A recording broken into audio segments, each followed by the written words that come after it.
Hey, what is up everybody and welcome back to another video.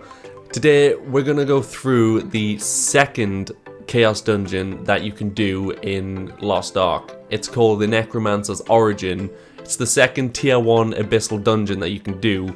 Extremely fun. It only has 2 bosses, so it's not too difficult, but both of those bosses have mechanics that can wipe the entire raid, so you really do want to be careful. If you don't know what you're doing, you are more than likely going to die. This guide is more so for beginners. Again, it's the second Chaos Dungeon that you ever do. Abyssal Dungeon, sorry, that you ever do, so it's not exactly too difficult. So, the Necromancer's Origin, like I said, is the second tier 1 Abyssal Dungeon that's in Lost Ark. To do this raid, you need an item level of 340. And in this dungeon, it drops tier 1 accessories, ability stones, engraving books, cards and materials, and of course it drops loot as well.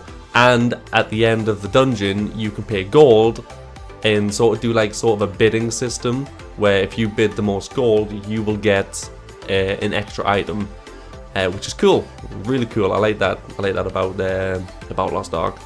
This abyssal dungeon is quite a bit more difficult than the first abyssal dungeon. I haven't made I haven't made a video on that yet, but it does require quite a bit of cooperation between party and team members, because like I said, there are 2 wipe mechanics, and if you don't know what you're doing, you will probably wipe the team. So going through the first boss, now you will probably recognize this boss. It is the reanimation of Garum, who you saw if you paid attention to the story as you go along. You do actually go up against that dragon. So this is the reanimated version of it. So the wipe mechanic that you have to look for is called Death's Mark. So above your health you will get a little indicator.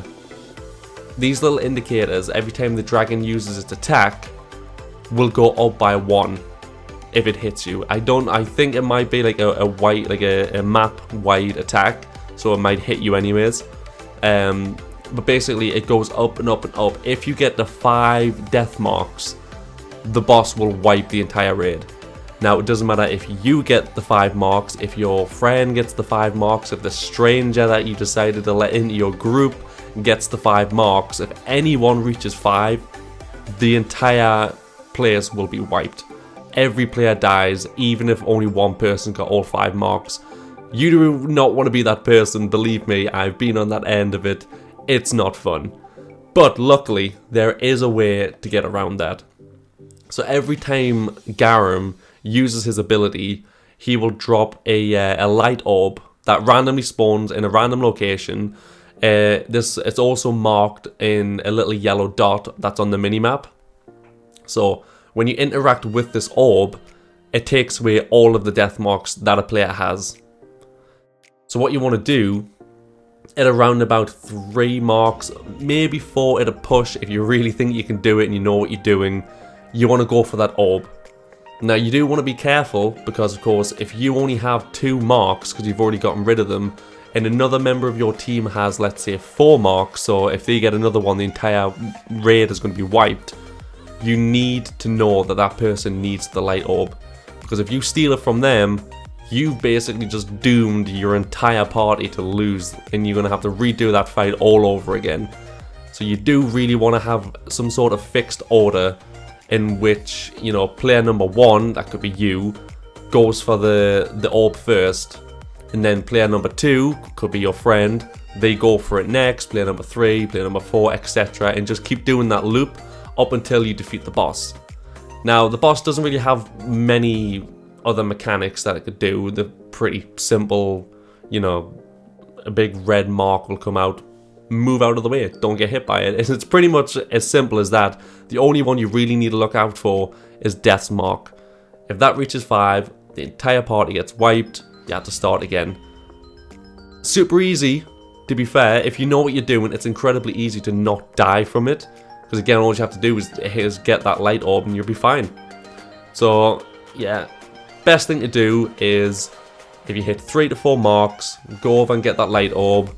Have some sort of fixed arrangement with your team of who's going to go get the orb at what time, or if you're a party of friends, just of course talk to each other and tell each other who needs it and who's going to go and get it.